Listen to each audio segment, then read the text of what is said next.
Hey guys, lepedaler back with another video. Today I'll be comparing the Giant Propel aero bike to the Trek Madone aero bike. So without further ado, let's get right into this video.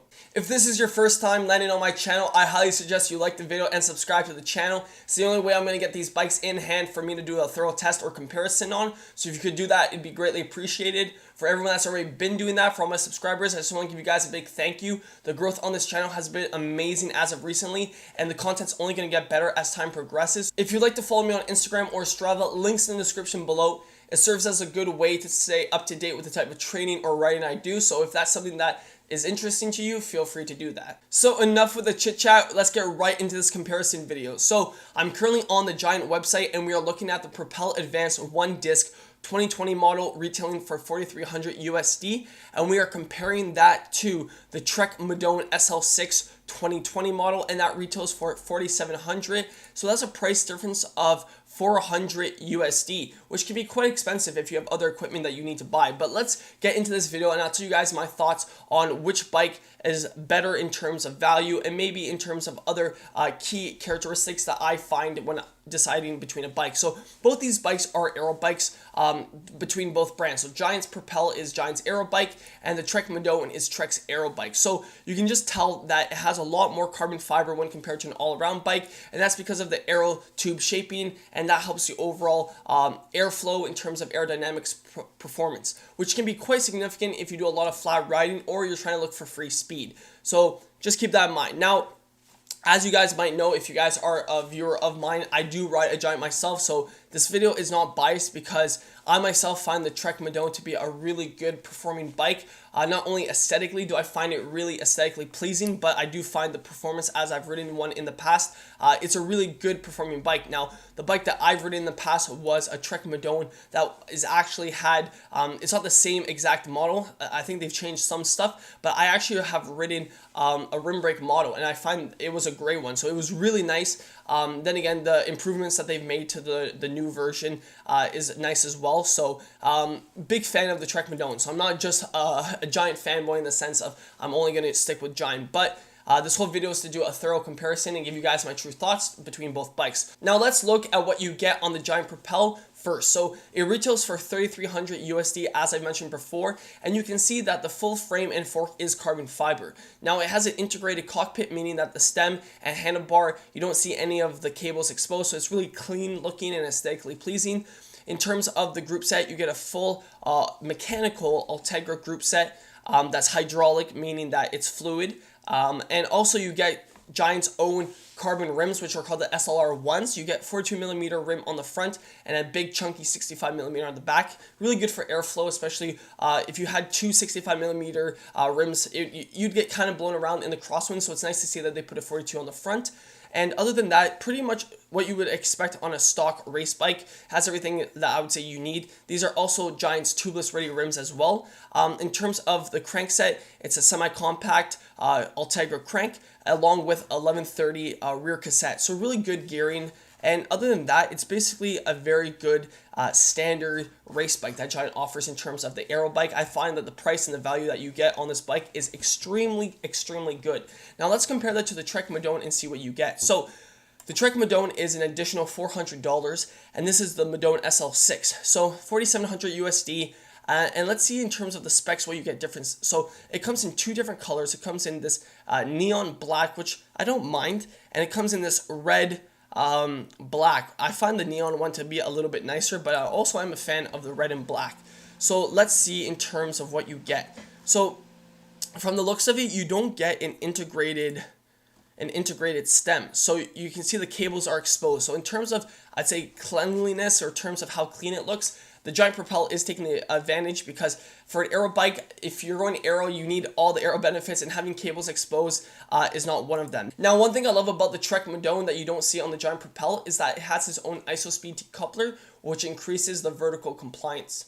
Now, what that pretty much means, without sounding like a scientist, is basically that it is able to dampen the rear road vibrations, which allows you to be more efficient long term, because you're not getting the road vibrations that will, tire you out or make you sore. So it's really nice to see. Now, on the Giant Propel, you don't get that because this is Giant's aero bikes, but Trek's claims that with their engineering that it doesn't affect any of the efficiency and it's actually just better overall. So, engineering companies make different claims, so it's pretty hard to test that one, because I find like with a lot of bikes I've ridden in the past is that, or just in general, is that a bike's a bike. If you're riding over a certain kilometers, you're going to get sore no matter what. So it's very tricky, and you would have to put a lot of kilometers to really get a sense of if one's better than the other in terms of comfort, which is another goal of this channel. So once I get these bikes, I can really put some of the engineering claims to test. So if you guys do want to see that content, you know what to do. But overall, I'm not a real fan of the integrated cockpit because there's no integration. It's just pretty much a normal stem and handlebar, and we're already paying an additional $400 USD. So let me look at the specs to see if there's anything. Now, from the looks of it, carbon fiber frame, Ultegra mechanical hydraulic group set, carbon rims, pretty much very standard in terms of what you would expect at a race bike at this price point, very similar to the Propel, but with an additional $400 USD price tag. So let's see the specs to see if there's anything different. So we're getting the frame is carbon fiber, the fork is carbon fiber as well, front wheel is carbon fiber made by Bontrager. Let me see if it's tubeless. It doesn't say if it's tubeless, which is weird. Trek, I don't like their layout in terms of specs. You have all this junk here, which usually you want to see the specs of the bike. Now we get Ultegra, mechanical, hydraulic, all 11 speed. Now this comes with a compact, so that's interesting too. So on the Giant Propel, we had a semi-compact 52, it says right here, guys, let me show you, 5236, and here we're getting a 5034. So that's a compact. You won't get dropped. I have a compact myself, but I'd say for racing, it's kind of nice to have a semi-compact, but it is what it is. 1128 on the back. Now, let me see everything else. Now, in terms of weight, I know you guys do like to hear about weight. So the Trek Madone is claiming a weight of 8.62 kilograms, 19 pounds for a 56 centimeter frame. Now, in terms of the Giant Propel, it's roughly going to be anywhere between, I would say, 8.2 kilograms to 8.4 kilograms. Which means that the weight difference is not that significant. Then again, even though those weights really depend, because there's so many little factors that can increase weight. And I'm not a weight leader myself, neither should you guys. I will say this, biggest weight savings that you guys can make is on yourself. But basically, without making this video longer than it has to be, if we look at both bikes, other than some of the technology, which is the ISO-speed decoupler, and some of the other claims that Trek makes, obviously Giant makes claims as well, but in terms of let's just say spec-wise, the better value is on the Giant Propel one disc, without a doubt. You're saving $400, basically getting all the same performance benefits in terms of carbon fiber frame, carbon fiber fork, Ultegra, mechanical, hydraulic. So, and I find that the cockpit's better. I'm just lost for words yet again, because I always find it funny whenever you take Giant bikes and compare it to other brands. Usually you're going to save money and just get a better overall value. Now, other brands do make some claims in terms of, like I said, Giant isn't making any specific claims other than aero gains, but here they really do boost their ISO speed decoupler in terms of comfort. So do I find that's necessarily worth an additional 400 USD? Personally, I don't, just because, especially if you're getting into racing or you just don't have a big budget, if you can save $400, basically not compromise anything. There's nothing on this bike in terms of material or specs that the Madone has over it. And if there is, please comment it down below, because I'm always eager to learn about things that I might have missed in the videos. And again, I've ridden all these bikes in the past, so it's not like I don't know what I'm talking about, but things do change from year to year. So if there's anything I miss, always feel free to leave it in the comments. But in terms of just spec for spec, there's nothing on the Giant Propel that's not on the Trek Madone. Like I said, in terms of materials and specs. Now, yes, some engineering differences between the bikes, but do I find that's warranted an additional $400 USD? No, I do not. So I would say if you guys are on a budget and just want the best value, the Propel Advanced one disc is a way better value. You're saving $400 USD. And personally, I'm not going to lie, guys, I think the Trek Madone looks very, very nice. I'll actually show you the Trek Madone that I personally like, which is the disc brake one, which is in a gray. So it's a light gray. I'm a big fan. I've ridden it in the past, like I said, the rim brake version. So I do like it. It looks very pleasing, very nice. Now, do I still feel that's warranted an additional $400 USD on this bike, the Giant Propel, has a different aesthetic look. I'm not going to say that, like I said, I think the Trek Madone looks nicer, but in terms of value, I'm a man of value, and best bang for your buck, the Giant Propel wins it in this round. So that basically compares it. If you guys want a better value race bike, I would have to go with the Giant Propel. I know a lot of you guys like these comparison videos, especially at this price range. I don't really want to necessarily talk about the most expensive, because usually I myself just look at those bikes, never really gonna officially own one myself just because the price range is pretty expensive. So I know a lot of you guys do like these realistic bike comparisons, because a lot of people are debating between these bikes, especially if you're looking at a really good bike for the next 2 to 3 years.